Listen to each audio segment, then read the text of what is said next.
Hello, welcome to Season 7 of The Horrific Podcast. We're two friends who live in different places but share a love for scary movies. In each episode, we both watch the same movie on our own and then record a conversation about what we liked, what we hated, if we were scared, and maybe even some larger truths about why people watch horror movies in the first place. This season, our theme is the current state of horror. We'll be watching 20 or so movies from the last couple of years, reviewing them like normal, and then also talking about some of the larger trends we see. If you want to see the list and follow along, check out our website at thehorrific.com. Thanks for joining us, and we hope you enjoy the episode. Do you think Dr. Sleep should have been two movies, like with It, Part 1 and 2? Yeah, I think so, for sure. I feel like it was both way too long for one movie, but also rushed. And I think that probably in the book, a lot of the kind of side stories were a lot more compelling. But in trying to compress this all into a 2.5 hour movie, it was just too much material. Well, I wonder if it was because people didn't really... I mean, I'll be honest, I didn't really know about Dr. Sleep before it came out. And then that's when I started reading about it. But when it comes like it's a thing of like, this is part one, and yeah, so yeah, and maybe I think it could have been for sure, yeah. Because like with it definitely had the nostalgia factor of the old movie, yeah, and I think that Pet Sematary did as well. Whereas this was all new material, but I think it also, even the way that it was like marketed, was very much drawing on like the nostalgia factor from The Shining. Yeah. And they really leaned into that throughout the movie. But yeah, it was a relatively recent book. I didn't realize that, but just from... I don't know why I say that. But when I saw it was, I mean, from the 1980, I still think that's only like 10 years old, like 15-year-old max. Yeah. And then you just realize, like, oh, that's 40 years. Mm-hmm. And then you start to hate your life. Well, yeah, it's like, how much time have I wasted? How much time do I have left to waste? Yeah. Yeah. But anyway, this was interesting. So having done, back to fairly recently, the episode on The Shining not too terribly long ago, that was still like fresh in my mind. And I'm glad that it was, because I think I got a lot more out of this movie than I would have if that was not the case. Yeah, we were watching... So we were trying to decide on what movie to watch on the day before we watched this one. Mm-hmm. And we picked another movie, but it hit me yesterday when we were heading home to watch the movie. I was like, man, we should have freaking watched the first Shining, or to watch The Shining. And then, we ended up starting it after Dr. Sleep, after we watched Dr. Sleep, just so catch some references. Plus, it's just a good movie. Yeah, for sure. So, well, cool. I'll introduce it, and then you can do your fun facts, and then we will get into the gory details. Blood. In 2019, Warner Brothers Pictures brought us Dr. Sleep, a film written and directed by Mike Flanagan and based on the book of the same name by Stephen King. Dr. Sleep is a sequel to The Shining and takes place many years later when Danny is an adult. After becoming aware of a cult that is hunting and killing children with powers similar to his own, Danny is forced to stop hiding from his abilities and use them to try and save a young girl. Dr. Sleep was made on a budget of around $50 million, but only brought in about $72 million at the box office. It can currently be streamed on HBO Max. So, the original Danny in this movie, or from The Shining, did you know he had a cameo? Did you catch him? I actually caught him, and I verified. I was really surprised. Yeah. At the baseball scene when they're fixing to get the baseball kid. The two guys that are talking on the stands about how it's almost like he reminds. The guy on the right is Danny, the guy who played Danny in The Shining. I thought that was, I was like, that, like, it was just so obvious, like, that the way that they were, like, just kind of focused on those two talking, and they played it off because the crow was behind one of them, but I was like, man, that has to be and looked it up, and so I thought that was pretty interesting. Another thing that they did in this movie is they actually reused 3 shots. Yeah. From Stanley Kubrick's. One specifically, like in a mountain scene, or like in a mountain shot, and it's like the first one is like no snow and it's daylight and there's just a random island and some water, and so they actually like kind of had to doctor some of the image, the shot of the water and the island. So Flanagan, who did the film, said the shot of the water and the island, and 2 shots after it of the car going on the mountain, they had to clean them up, like degrain them, and made them nighttime to be, because it was night in the movie, and added snow. But those are the only shots, the exact shots from Stanley Kubrick's film. So I say the only exact because they're filming of the elevator scene where the blood is coming out of the elevator. It looked different to me, and I was like, what the heck is, like, I know, well, the first one is supposed to be from the point of view of Danny, who's short, and so it's lower down towards the elevators when the blood's coming out. The second one is supposed to be of Rose, and she's taller, and so it was her standing up, looking kind of down towards it. Yeah. So that's why the blood scene looked a little bit different. I thought that was pretty interesting, though. I didn't put 2 and 2 together. I just thought, well, they didn't, Well, I noticed that, like a big thing they did was to recreate scenes from the original, but from the point of view of another character. That was not one. I mean, I just got that Rose was looking at it. I didn't notice, like, the difference in the camera angle. But I thought it was interesting how deliberate they were with doing that. Like, especially with when Rose was walking towards Danny on the staircase, and that was very much like that point of view shot of the crazy person coming towards you, much like when the mom in the original was backing away from Jack. And so there were just a lot of places in the movie where they not just recreated the scene, but recreated the way that the scene was shot, that I thought was just kind of a cool artistic thing. Well, one of the reasons why they could recreate like the shot as well, at least in the hotel itself, is because Kubrick's estate actually let them use the blueprints they had that he came up with, and I think that even in his blueprints it had the original room as room 217, which was like they changed it to 237. We kind of talked about that, I think, and but so they were able to get those actual blueprints from his estate, which is cool. It seemed like there was some support there. I didn't follow up on that, but it seemed like there was. And another thing that I thought was actually really interesting was just how the times have changed. So basically, one thing that the set designers, the filmmakers, set designers could actually do is walk around the set with an iPad, basically like with the pictures or the actual Shining movie running, and see if it looks the same. It's just like, that's interesting to use that technology. I'm sure they would just walk around with pictures before, but to like actually be able to kind of zoom in and all that is such a strange time. Another fact about this is they were able to actually compare notes with Steven Spielberg. He recreated the Overlook for his film Ready Player One, which honestly I haven't seen. But I've read the book, but I didn't see it.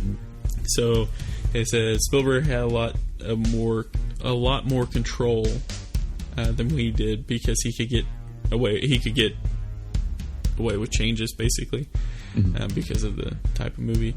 He felt like the movie was important to use practical sets.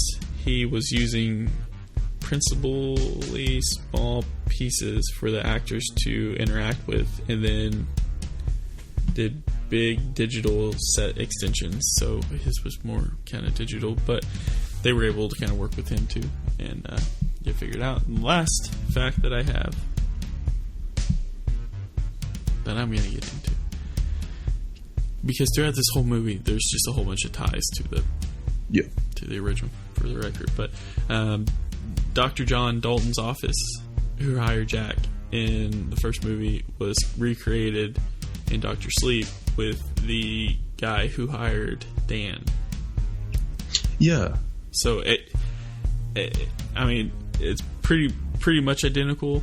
Obviously, some of the file cabinet and stuff is different, but just like the straight on shot is like that whole scene is kind of the same. So yeah, it was job interview for both basically, so makes sense. And that's the facts I got. Nice. Yeah, this one, I mean, like I mentioned, it really leaned heavily into The Shining and the nostalgia, trying to like recreate the nostalgia of that. Yeah. But I thought it was interesting. This one did make a way lower return on investment than the other recent Stephen King adaptations. Right. And I had heard that the script for this had actually been kind of floating around for quite a while, but it didn't secure funding until the success of It Part 1. And then after that, they put a bunch of money into this. And so it must have been pretty disappointing, though, because this one had like even a bigger budget than that did, and it was a super ambitious film. I mean, as far as like the scope and everything that they did, you know, with recreating the scenes and rebuilding the sets and you know, kind of the callbacks to the previous movie, but it just didn't really land with audiences, I guess. Well, yeah, and it kind of blows my mind, if I'm being honest with you, because I didn't realize the box office about until you read it just then. And it blows my mind because like we literally have just talked about in the past couple movies about these movies like The Purge and whatever the one was before that, like these. Are you thinking of Annabelle? Yeah, Annabelle, making like a ton of money, ton of money. Yeah. And then something like this, Dr. Sleep, doesn't. It just kind of blows my mind, honestly. Yeah. And it's a long movie. Maybe people don't have really big attention span now because they're always, you always pull up your phone and do something. Yeah. But it's just like, you know, you mentioned that. This is one that I really wish I had seen in the theater. Oh yeah, I wrote just that because down. I think I would have appreciated it more, or I would have been like less likely to get distracted in the slower parts and paid more attention if that had been the environment. But when you're at home and there's other stuff going on and your phone's buzzing and, you know, your wife's talking to you and the dog needs to go out, you know, and it's a totally different environment than being in the theater. Mm-hmm. And I feel like this is one that would have benefited a lot from seeing it in that more like focused environment, because there really was a lot going on. I mean, there were layers and layers of the story. There were all of these, you know, nods and throwbacks to the original movie, and it just, I think, would have been a better experience. Yeah, and there were some really good horror scenes too. I mean, like all we've talked about so far is like how it was made and its relation to the original and stuff. But this one really did, for 2019, have some intense and uncomfortable horror scenes, and that's not a thing that you get as much in the bigger budget movies. And so I kind of appreciated that. Yeah, I mean, I think for me it was made for a movie theater, like the type of movie. A cinematic event. Yeah, and the reason why I say that is, so I was in Vintage Stock yesterday, and I haven't ever seen them, but there's this series of movies out, something about Harry Potter or something, and I was just like, it was playing behind me, and I was looking for, I was actually looking for Dr. Sleep to buy, but I was looking for, I won't tell you, I was looking wrong, but anyways, I was looking for DR Sleep instead of DO Sleep. I was like, what the fuck? How could they not have this movie? I was so pissed. But anyway, I was on my own. My wife was at Old Navy. It's a long story. But anyway, so Harry Potter was playing in the background, and like you just hearing the music and all that. I was like, God, it makes me want to be in a theater right now. Like this. Yeah. I thought the same thing with Dr. Sleep. I was like, this is made for like a movie theater where it's dark in there and, you know, good soundtrack and stuff, and, you know, have popcorn. But see, I didn't really have, and I'm terrible with my ADD, like literally like diagnosed with it, right? Like ADHD diagnosed. It's on my medical lab. I just saw it, but I don't I didn't have a problem following this, and I don't know if it's because I was like I loved The Shining. Like I came out, I was like, God, this is such a good. And I just wanted to know the rest of the story. Mm-hmm. Initially, I was kind of like, oh man, this sucks. Like, not the movie sucks, but like I just thought it would be a little bit different. I was expecting a little bit different. I didn't want to read about it beforehand. I just wanted, and but then as it went on, I was more and more happy with it. I was definitely easier to pay attention. And in fact, it was one of the movies where I wrote the reason why I wrote notes down was only because I knew we were doing the podcast about it. If not, I would have just sat there and watched the whole thing. Yeah. So. Yeah, and I feel in a similar way in that I loved The Shining as well, and especially after because I'd seen it before, but when we did the episode on it and really like dug into it, it was just like I kept finding more and more things about it that I liked. Kind of like Jaws, like when you go back to it from like the more analytical perspective, sometimes you appreciate it more. And The Shining, definitely I felt that way, and so I was very excited for this movie, and I feel like it, as a fan of The Shining, this was a good experience for me. Yeah. I think if you haven't seen The Shining or you are indifferent towards The Shining, this movie is maybe a little bit less compelling. Because for sure. At about an hour and a half in, Sarah started asking, how much longer?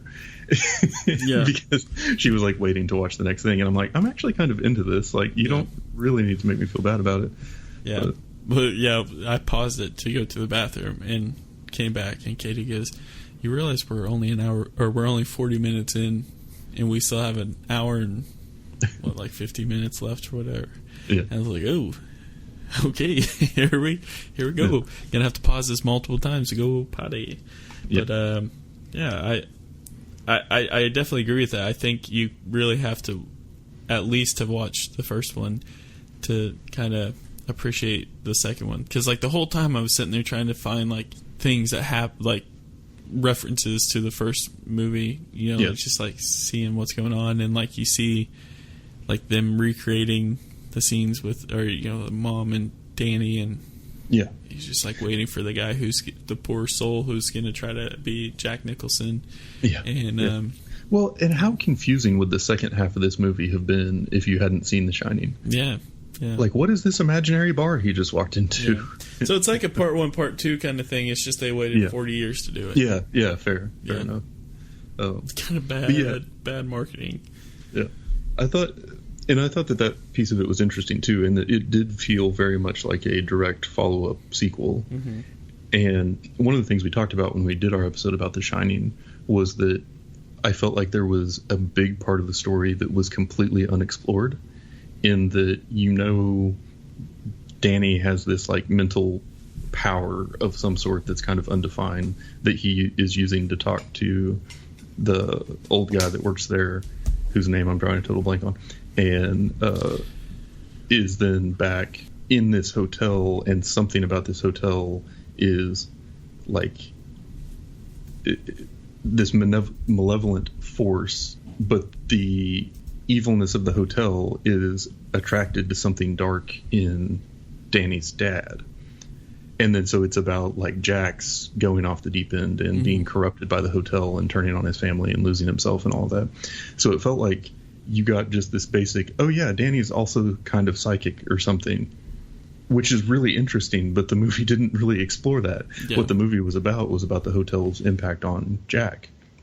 And so this follows up then and goes into way more detail about the other side of it that the original didn't, in what is this thing that Danny's in touch with, and what does it mean, and what can it do, and how is that like related to the hotel. So I kind of liked that piece of it, but they also added a lot of story around that.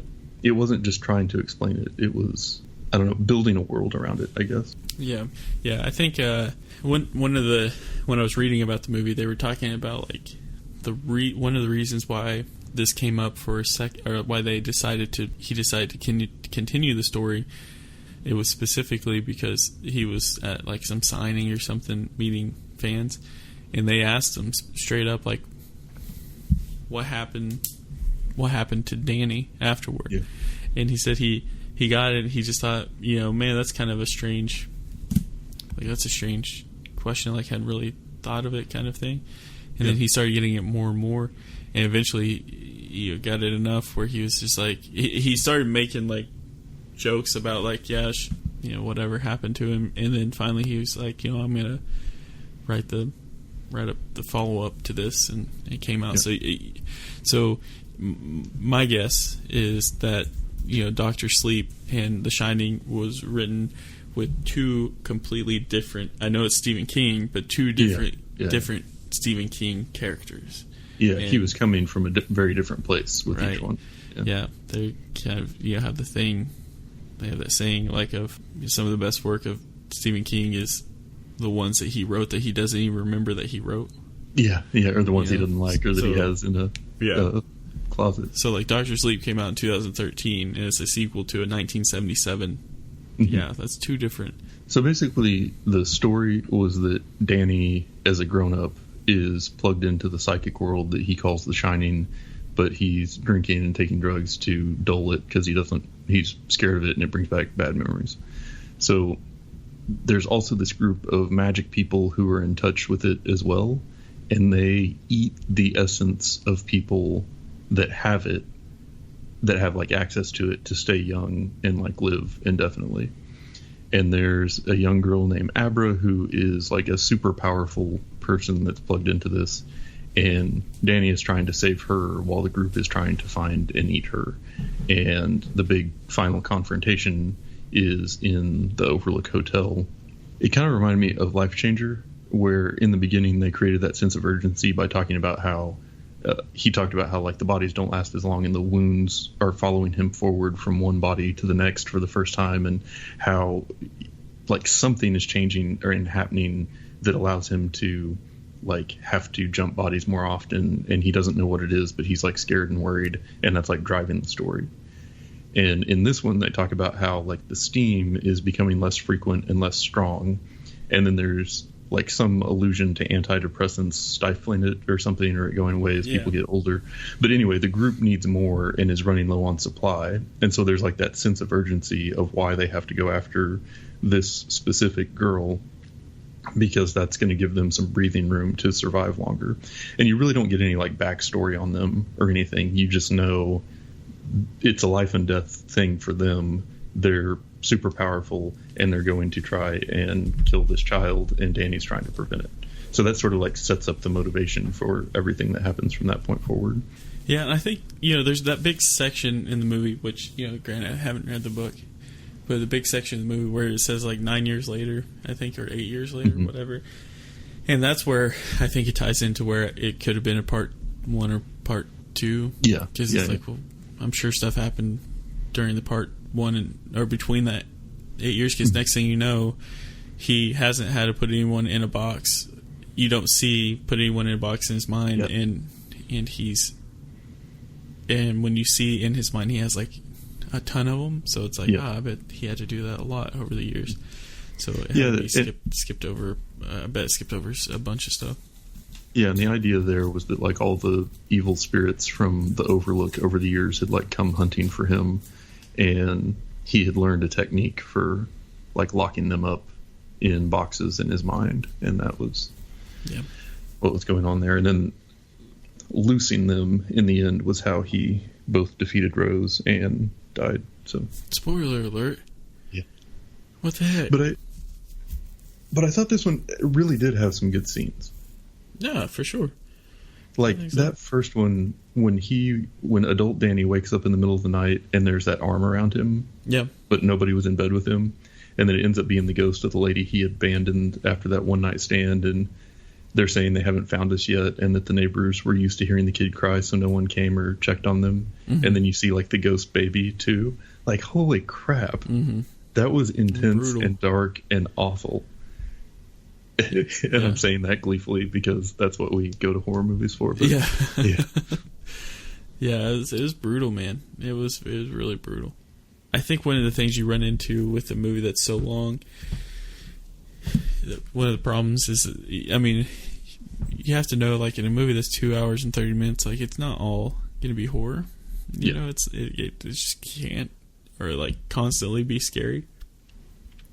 I thought they did good for a lot of, for the scenes that were supposed to be. I think they legit turned into it. I mean, even at the start when young Danny was dealing with the woman in the tub, the naked woman in the tub, whatever her name was. Yeah, when her arm reaches forward and grabs the edge of that shower curtain. Oh, yeah. And putting yourself in his position too, some little kid trying to, make it, and ends up peeing himself and stuff. It pretty gnarly.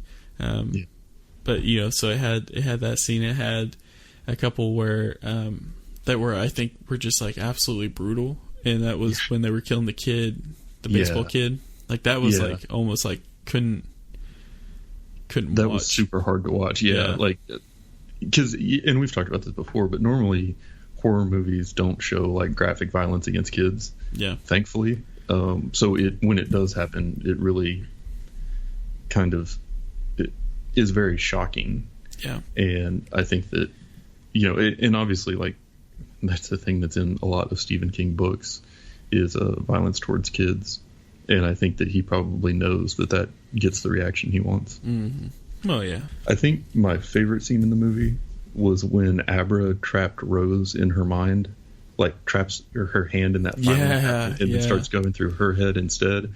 And Rose is like freaking out and then like breaks her own hand to get out of the trap. Like, that was... But just everything about it. I mean, from the music to the visuals to the sound effects, like that was just intense, and it completely and totally grabbed your attention and like pulled you back into the movie. And I thought that was really, really well done. Yeah, because I think that's when you realize how strong Abra actually was. Mm-hmm. Yeah, it was like, oh, okay, so yeah, she's not. Yeah, it's crazy. She's a pretty powerful old gal, smart little girl. Yeah. I think, though, here's something I wasn't the biggest fan of with the movie, and I don't know why. I can't really go in depth. I wasn't necessarily a big fan of the actress they got to play Rose the Hat. Mm-hmm. I don't know why. It just didn't seem real, I guess. Yeah, like a little overacty. Kind of, yeah. And it was just like, I think that you could have... It just, like, if you're gonna have a character that has like its things, Rose the Hat, it's supposed to be like this really old character, like it just didn't seem like the hat didn't fit, if that makes sense. It was just kind of like, oh man, this doesn't. And then you had like Crow Daddy, which made a little bit more sense, but it was just like you didn't know what. I guess I didn't necessarily know what most of their powers were. Like, you had Snakebite Andy, who, like, you knew that she would tell you what to do, which, like, that kind of leads into the saddest, most brutal scene of the whole movie. With Billy. So they were having a shootout. So, basically, one of the cool things about it is Dan, Billy, and Abra all decided, like, hey, I've had enough. Dan comes up with a plan. We're going to trick him to come to this campsite, and I'm going to shoot him. Yeah. I'm going to kill him. And so, anyway, they do that, and Billy, who's just, like, along for the ride, he was there helping Dan, like, get sober. Like, it was Dan's best friend, just along for the ride. He's like, yeah, genuinely good person. Yeah. He's like, I'm down, recovering addict. And they start killing people. They get the last person there, which was Snakebite Andy. Last person there. Snakebite Andy's thing is she could tell you, like, you're feeling tired, and they would feel tired and go to sleep. Or they would, she could say, drink this water, and they would drink this water. Like, they'd have to do what she said. Well, anyway, she was about to kill Dan Torrance, and right when she's about to pull the trigger, Billy comes around, boom, shoots Emily. Emily's dying, like she's like, the soul's coming out of her, the spirit or whatever they call it is coming out of her. And all of a sudden she looked at Billy and said, kill yourself. And he immediately turned the gun around to his head and shot himself and killed him. Yeah. It's like that was a brutal death of someone who you just loved. You're like, God, this guy's great, like great person. Yeah. Well, and help out his friend, and yeah. For me, that was one example where a long movie made a scene better. So, like, you had seen sort of the arc of the story of Danny interacting with him and him being, like, the positive force and, like, the the friendship growing between them and everything. Yeah. So when that scene happened, it was super powerful because you had spent enough time with that character to not only, like, have positive, like, thoughts about him, but also to know the relationship between him and Danny and the significance and everything else. Mm-hmm. So, if you use your time well, you can make it pay off in longer movies. And I thought that was a good example of it. Yeah. Yeah, you're just like, why take this guy out? I mean, it made sense for the rest of the movie, but it's just like, man, I liked him. Yeah. One thing that I didn't like as much was I thought we were starting down a path that I was really going to enjoy in that scene where the Crow has kidnapped Abra and he's driving her off in the van and she's like been drugged, so she's kind of out of it. And then Danny like takes control of her body and uses her powers to like crash the van and make the Crow fly out the window and die. And I thought it was really cool because it's like you could see what Danny was capable of when he was not avoiding his power. Yeah. And it felt like that was like a step into, instead of running away from this thing I've had my whole life, now I'm going to like channel it for good. And then we get to see like what he's capable of becoming with that. But I didn't really feel like it kept going that route.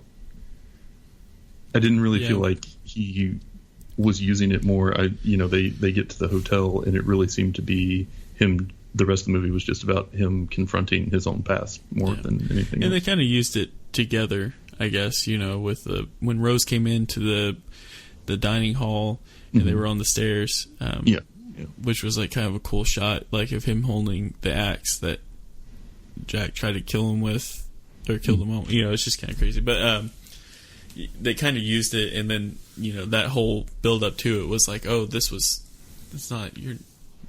That's when she realizes that he was also one, and was surprised that he missed him.